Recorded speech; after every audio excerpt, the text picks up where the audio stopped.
Estamos de vuelta en Estado Nacional. De inmediato presentamos a nuestros panelistas. Fernando Batre, muy buenas noches, gracias por estar aquí. Hola, buenas noches. Gracias, Elisa Walker también, muchas gracias por estar aquí. Muy buenas noches. Hola, Matías, gracias por la invitación. Constanza Gil, muy buenas noches. Gracias. Muy buenas noches, Matías. Muchas gracias por la invitación. Y Rodrigo Jordán, que creo que es primera vez que lo tenemos como panelista en Estado Nacional. Primera vez. Muy bienvenido. Bueno, ahora es un candidato. Son todos ellos tienen en común que son candidatos. No. ¿Cómo no?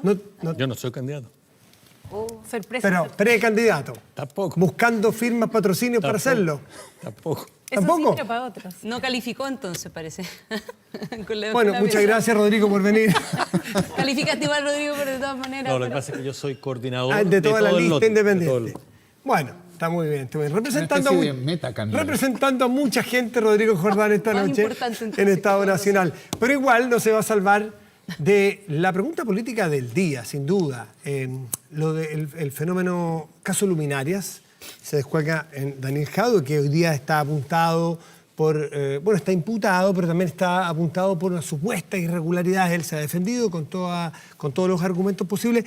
¿A ustedes les parece que, primero, es así, genera alguna sospecha que sea el día o ahora que están a punto las candidaturas? ¿Ustedes creen que hay una persecución política? ¿Ustedes creen que ahí hay una falta todavía de investigar en las alcaldías sobre corrupción? ¿Cómo ven ustedes, Fernando Atria, el caso Luminarias y cómo le pega a Jadue? ¿Su punto de flotación? ¿Se tiene que inscribir mañana para ser candidato a alcalde por Recoleta? Bueno, esto es una acusación. Él la niega. Y yo creo que, por supuesto que si los hechos acusados fueran verdad, bueno, por supuesto que eso lo va a afectar y debería afectarlo, pero yo creo que no estamos todavía en condiciones de darlo como verdadero. No. Y como no estamos en condiciones de darlos como verdaderos, bueno, la reacción, a mi juicio, responsable es decir, bueno, hay que darle la oportunidad de que él haga sus descargos, que explique la situación, que, en fin, que se continúe la investigación y mientras tanto suspender el juicio. Suspender el juicio... Suspender la opinión. Sí, me refiero. Ahora... No, por supuesto. No, el juicio que siga. Sí, como que... Sí. Constanza, ¿a ti qué te parece? Sí, a priori cuando leíste, cuando te enteraste, y me imagino como todos leímos más y profundizamos y vimos otros reportajes que han salido. Sí, yo, bueno, comparto con lo que decía, contra todo pronóstico, ¿cierto? Podemos tener acuerdo con Fernando Atria con el tema de la presunción de inocencia, ¿no? Yo creo que es importante, acá hay una acusación, hay una investigación en curso, las responsabilidades penales son personales, entonces finalmente hay que ver qué es lo que pasa antes de cuestionar o juzgar inmediatamente a una persona a priori.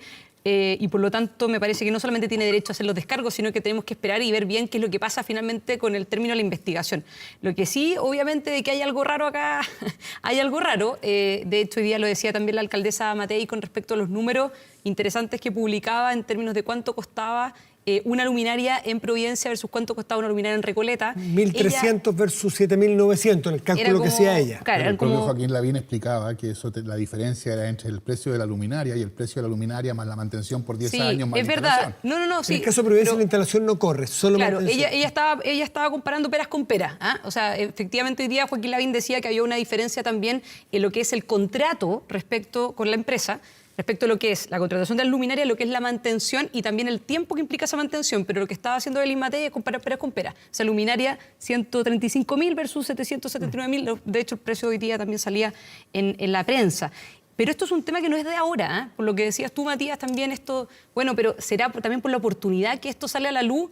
Bueno, el tema de las luminarias y de precisamente la investigación respecto a las luminarias, de hecho ya se le había preguntado a Daniel Jadue hace unos meses atrás y él declinó y dijo no, yo no voy a dar declaraciones respecto a este tema, viene hace mucho tiempo y de hecho la alcaldesa Matei lo venía denunciando a la Fiscalía Nacional Económica, yo te diría que hace un par de años, por lo tanto no es una cuestión reciente y no creo que sea un tema de oportunismo, ¿no? Lo que es nuevo, Rodrigo, lo que es nuevo es esta conversación que capta en algún momento, que intercepta la justicia, la Fiscalía, de esta empresa, Telecom, con el asesor jurídico de Daniel Jadue. Que Daniel Jadue dice, no me puedo hacer cargo de la conversación de mi abogado, de mi asesor jurídico. Pero allí están las donaciones eventualmente que hay que investigar. Ahí hay una zona gris en la política todavía y el financiamiento. Sin duda alguna, pero que además pasa una cosa, porque la alcaldesa Matei tapó de alguna forma un problema que no solo ocurre en Recoleta, ocurre como en 10 municipios. No, en 20 y tantos. O sea, es muy largo. Entonces, eso tiene un curso que es la propia razón de esta compañía con estas diferencias. Y otro es el involucramiento directo de Daniel Jadwe. Él dice, como dice Fernando, mira, yo no tengo nada que ver, mi abogado puede haber hecho lo que sea, y yo abro mis cuentas, que tiene como 9 cuentas. No entiendo por qué alguien tiene 9 cuentas corrientes, yo tengo 2, pero bueno, las abro todas, ¿sí? O sea, yo estoy con Fernando, yo creo que la presunción de inocencia hay que respetarla, pero que tiene que ser investigado hasta el final, Ahora, es complejo que en la política, vamos a suponer, presunción de inocencia, estamos todos de acuerdo en eso, en que la empresa que participa en una licitación haga donaciones para festivales que haga un municipio, sea este cual sea, un municipio en una acción cultural, aunque sea. O sea, debiera haber barreras chinas allí. Todavía nos falta mucho, Elisa.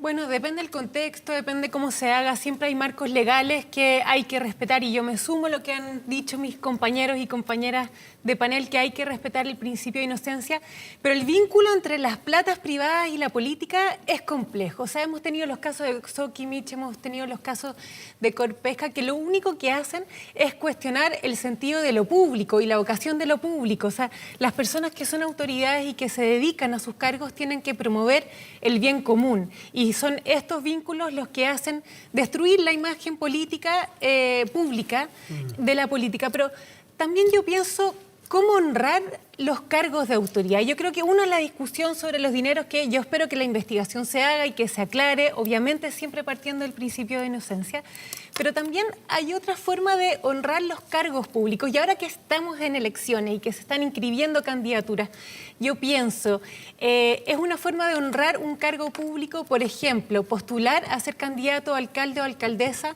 cuando realmente es claro y abierto a todas las personas que lo que tú quieres es ser candidato a presidente o presidenta de la República.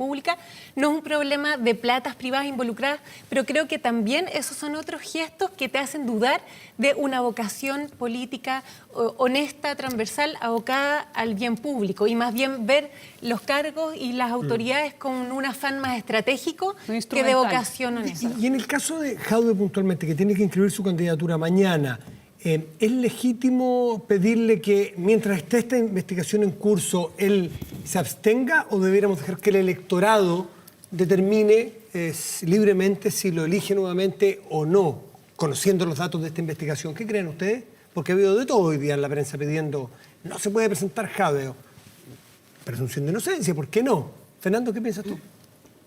No, yo creo que él tiene derecho a presentarse, por supuesto. Y entonces la pregunta ya no es una pregunta de si tiene derecho o no a hacerlo, porque la respuesta a eso es obvio.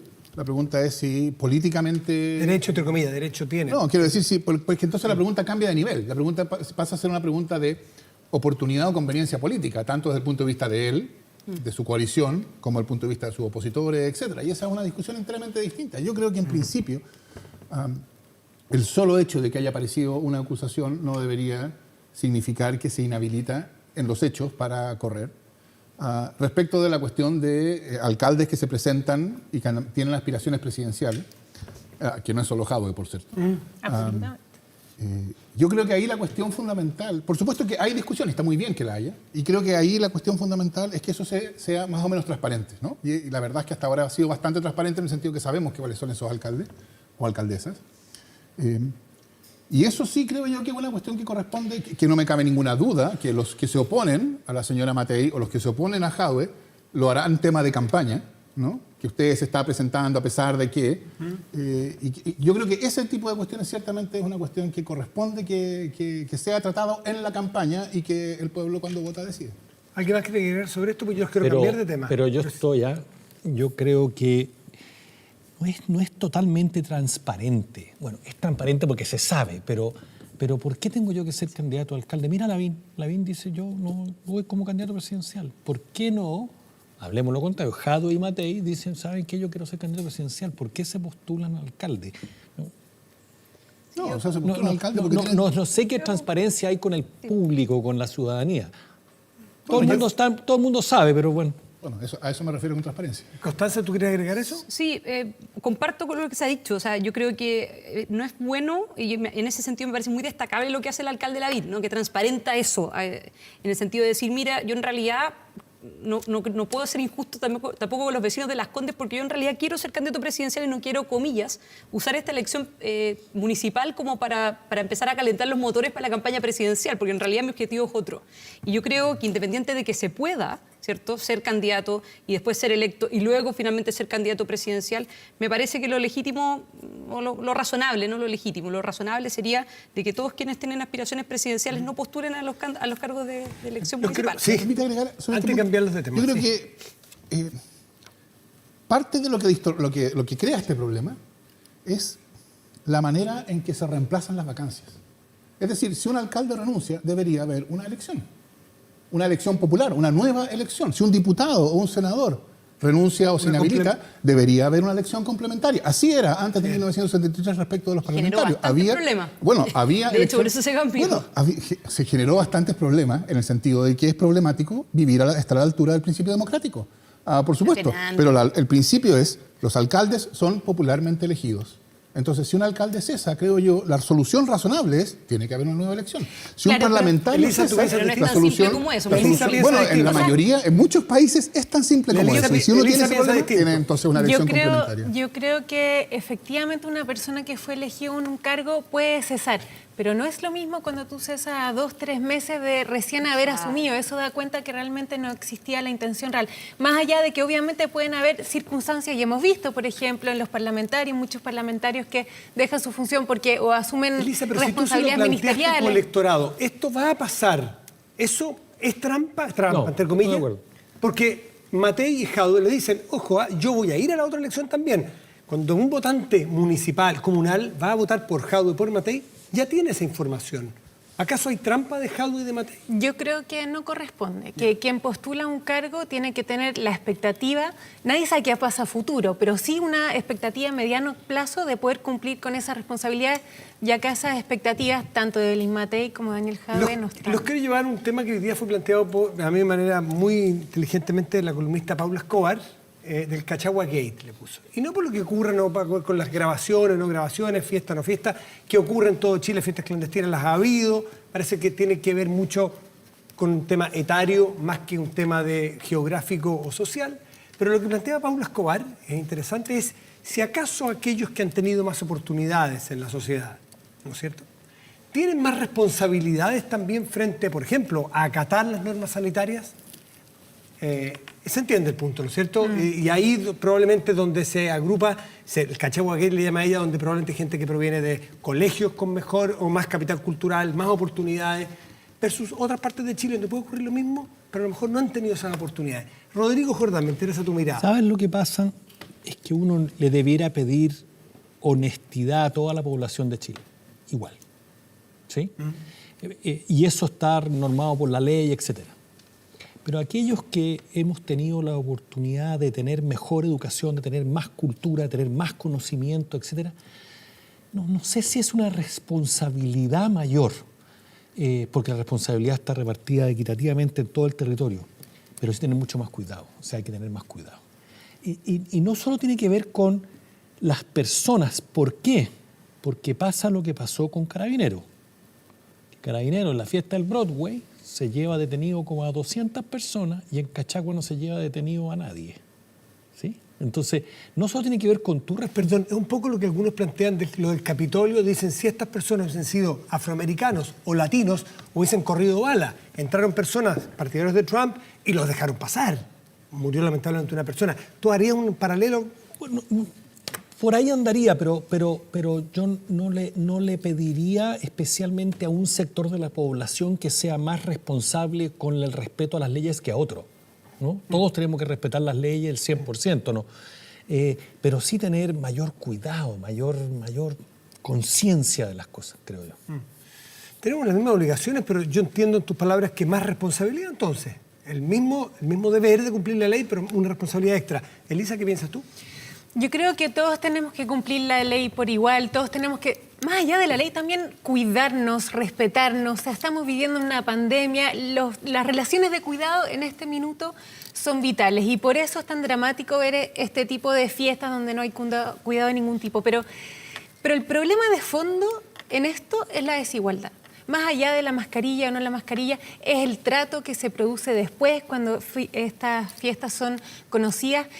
Y son los contrastes que vemos todos los días. O sea, el reclamo del estallido social sobre desigualdad, el problema es que sigue vigente. Y la pregunta es, bueno, ¿cómo hacemos para realmente tomar conciencia y decir, nunca más, esto no corresponde?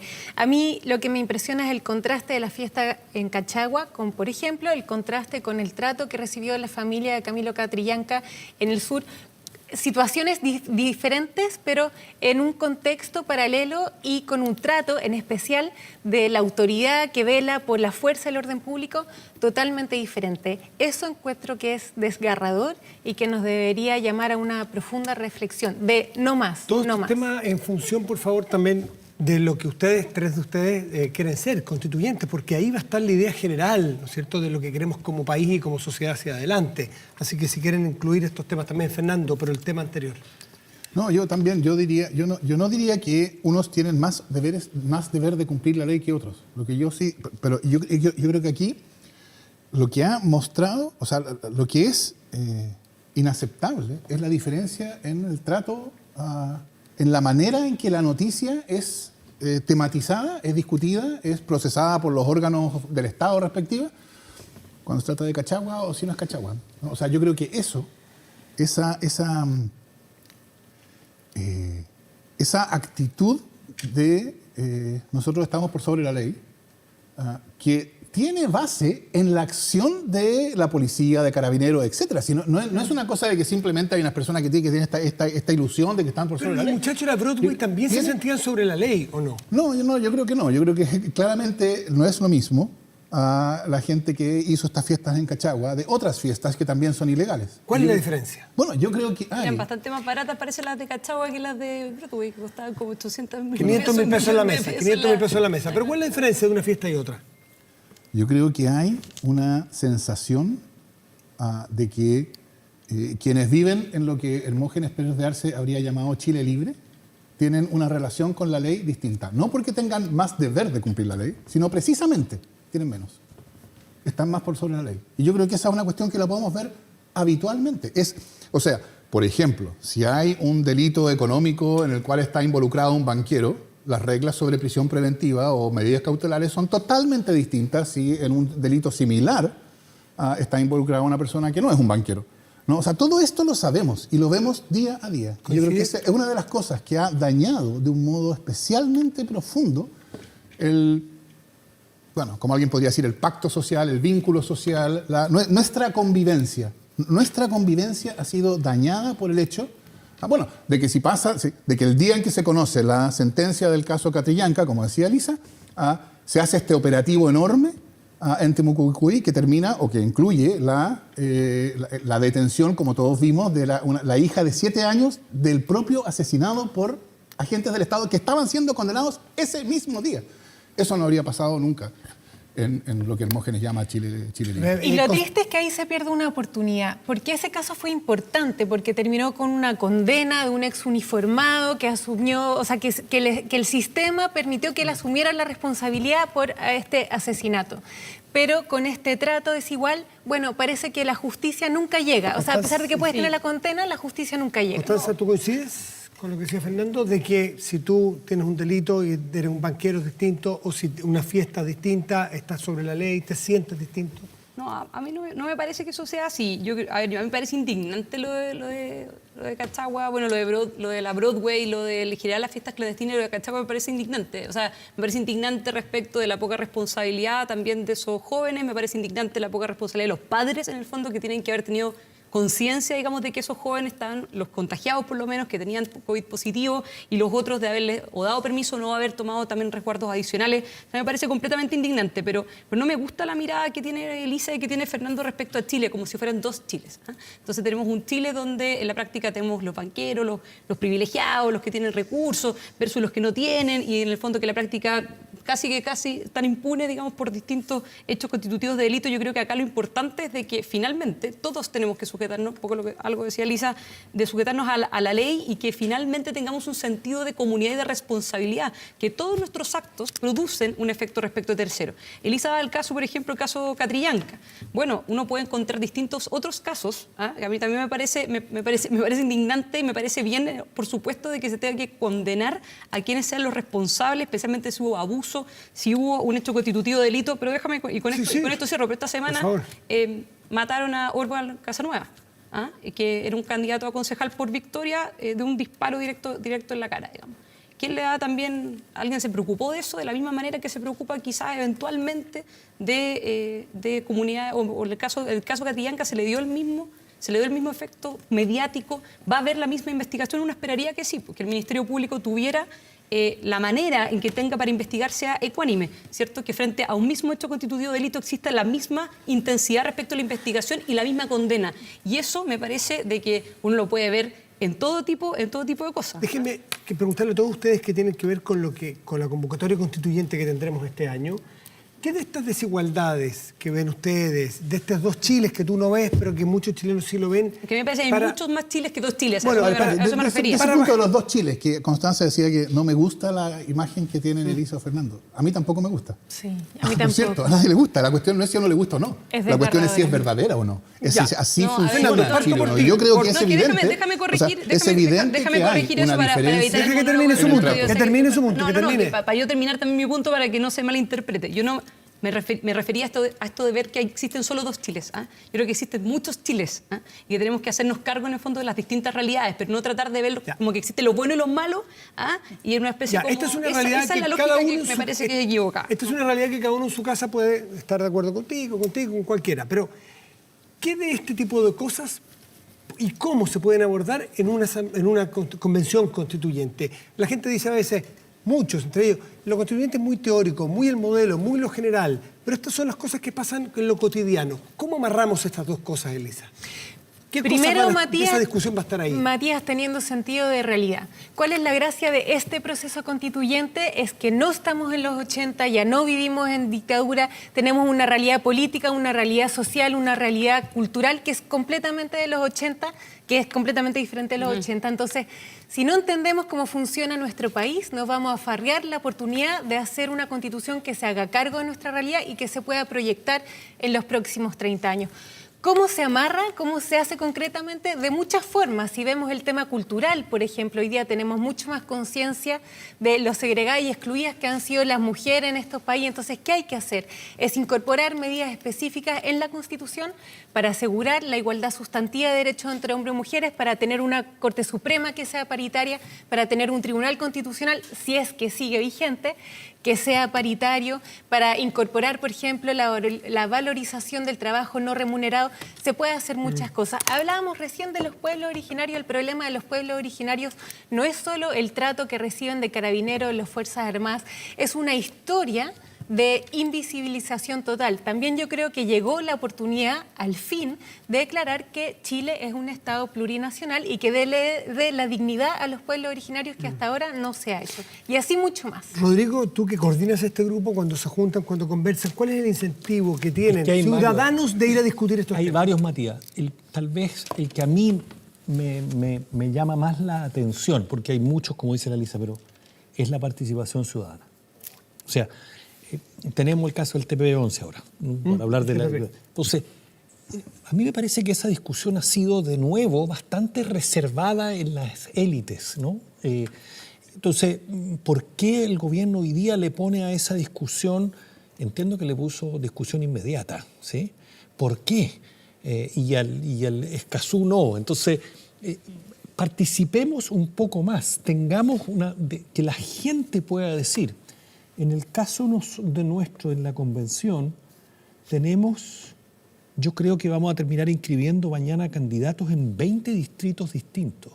Y en esos 20 distritos, cada distrito fue autónomo al decidir con quién más iba, con quién no había. No había una orden de entre cuatro paredes de un secretario general de partido que decía, mira, esto es lo que vamos a hacer en el distrito 28. El distrito 28, que es Magallanes, tomó ellos la decisión. Entonces necesitamos, como uno de los factores, es que haya mucho más participación ciudadana en las cosas que nos involucran, en las cosas que nos importan. Fernando, ¿tú cómo bajarías estos dos mundos, que es lo práctico y lo más, si se quiere, teórico, pero lo más... Bueno, esto fue tema de la general? campaña para la apruebo, ¿no? ¿Cómo? Se oponían, quienes votaban rechazo decían, porque la Constitución no tiene nada que ver con los problemas reales de las personas. Bueno, el 80% estuvo en desacuerdo, ¿no? Y eso ya muestra algo, que esa conexión ya se está haciendo. Sé que hay una conexión entre la Constitución y la discusión constituyente que Y la viene, vida diaria. y la vida concreta. Y yo creo que, por supuesto que uno podría decirlo esto de muchas maneras, pero yo creo que hay una cuestión fundamental que tiene que ver con que nosotros tenemos un sistema político que ha mostrado ser totalmente incapaz de procesar demandas de la transformación que han surgido de la sociedad. O sea, pensemos para atrás, y esto es una cuestión larga que tiene por lo menos 15 años, ¿no? Los pingüinos el 2006, el movimiento estudiantil, el movimiento contra Hidroaicén, el movimiento No Más AFP, el Mayo Feminista. Cada cierto tiempo surgen estos movimientos ciudadanos que demandan transformaciones y desde el punto de vista de las consecuencias institucionales que esto tiene, esto es nada, o sea, nada. Marcharon cuántos cientos de miles de personas contra la AFP, las AFP ni siquiera se enteraron y lo hicieron bajo un gobierno socialista. Yo creo que eso, lo que le ha transmitido a los ciudadanos es, mire, la opinión de ustedes respecto de la educación, de la salud, de la AFP, de la refundación de Carabineros, del reconocimiento de los pueblos originarios, de todo eso, la opinión de ustedes es totalmente irrelevante, no importa, porque esto lo deciden otros. Usted va a votar una vez cada 4 años y después ellos se encargan. ¿Y eso cómo cambia la Constitución, Fernando? O sea, si la nueva Constitución no cambia eso, yo creo que no va a resultar. Eso es la cuestión central que tiene que cambiar la nueva Constitución, porque si no, lo que va a haber va a ser, bueno, desencanto, por cierto. Y esto es una cuestión que yo creo que está totalmente vinculada a lo que pasó desde el 18 de octubre en adelante, en que el reclamo era contra los abusos y era contra la, entre comillas, clase política. ¿Por qué? Porque se veía una política totalmente enfrascada sobre sí mismo. Y esto tiene que ver con lo que viene, porque ya hemos escuchado iniciativas o opiniones que dicen que la convención tiene que funcionar con la misma lógica de esa política.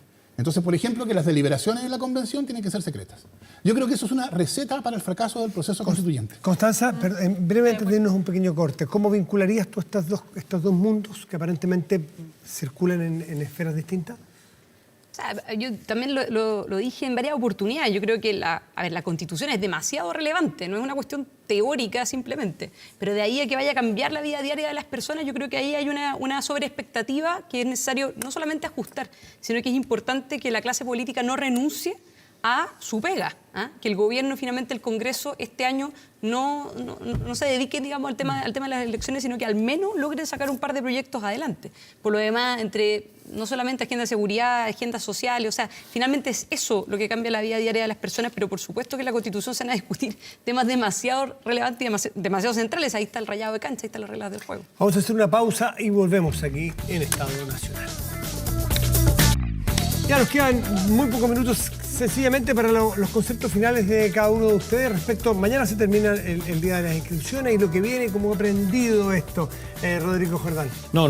Yo estaba la semana anterior, por ahí por el año nuevo, bastante triste porque yo pensaba que no íbamos a llegar a la firma en la gran mayoría de los distritos.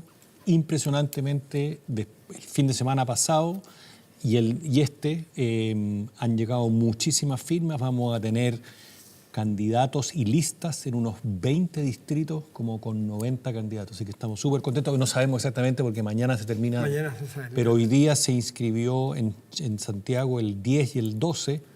El distrito 10, súper importante, se inscribió con 12.000 firmas. Wow. Y el 12 se inscribió con 8.000 firmas. Entonces estamos súper contentos. Elisa Walker. Yo muy motivada, ya estoy inscrita por el Distrito 11, no solo motivada porque me dieron y quiero honrar también el espacio que me ofrecen, pero también con los compañeros de listas que me van a acompañar. Voy con Juan Enrique Pi, va Cristóbal Belolio, va Paola Berlín, va Sara Larraín también, así que creo que va a ser un trabajo en equipo, que esto no sea una pelea de uno a uno, sino que entender quién va en tu lista realmente. Todos nos apoyamos para sacar una voz. En especial en el distrito que voy yo, que es un distrito donde arrasa la derecha, ahí está así difícil que para ustedes. ahí estamos peleando uno, a lo más 2 cupos. Y todos dicen que lo tuyo, lo interesante es ver con Carlos Ruiz la disputa ideológica entre ustedes dos, pero me imagino que tienes otra reflexión que es el final. No, por supuesto que esa disputa yo Se creo le que es más gusta bien un la invento de la prensa. prensa. Pero No, yo no creo tan que lejos, lo que estamos viendo es algo que deberíamos empezar a tomarle el peso para lo que viene. O sea, esta demanda por participación independiente que llevó una cantidad enorme de firmas, lo que muestra es que el discurso de la política la podemos hacer. Muchas gracias por haber puesto los temas, pero déjenos a nosotros ahora arreglar las cosas. Eso ya caducó. Y yo espero que la caducidad de esa forma política, que es la forma política de los últimos 30 años, que la caducidad de esa forma política sea apreciada para lo que viene, porque yo creo que eso tiene que ver sobre todo con cómo va a ser la convención. Si la convención va a ser va a funcionar con esta lógica. Muchas gracias por haber puesto el tema constituyente y por haber elegido a los representantes, pero déjenos estos 155 ahora que hagan la pega, porque esa es su pega y ustedes espérense un año y ahí van a saber con quién les vamos a llegar. O, al contrario, la convención va a funcionar con lo que yo espero que sea la lógica de la política que viene, que es una política que va a ser más participativa, una convención más abierta, en la cual que busque reflejar en la discusión constituyente que está ocurriendo en la convención, esa discusión que va a estar ocurriendo en todo el país. Esa, creo yo, es la condición de más éxito del permeable proceso a lo que ocurre constituyente. afuera. ¿Constanza? Sí, no, bueno, yo igual que Elisa, muy motivada, muy contenta en realidad por este tremendo desafío que va a ser tanto la elección y si después finalmente termino electa en la Convención Constitucional. Yo creo que es importante reivindicar las instituciones, reivindicar la política y plantear posturas claras, con convicción, con coraje, con valentía, pero también va a ser esencial en la Convención Constitucional estar abierta al diálogo y a dejarse persuadir por el argumento del otro, si no, no vamos a llegar a ninguna parte y no vamos a llegar a ningún acuerdo. Así que... Rodrigo, Constanza, Elisa y Fernando, muchísimas gracias por gracias. estar aquí esta noche. Ustedes también por la atención. Nos reencontramos el próximo domingo. Muchas gracias por venir. Chao.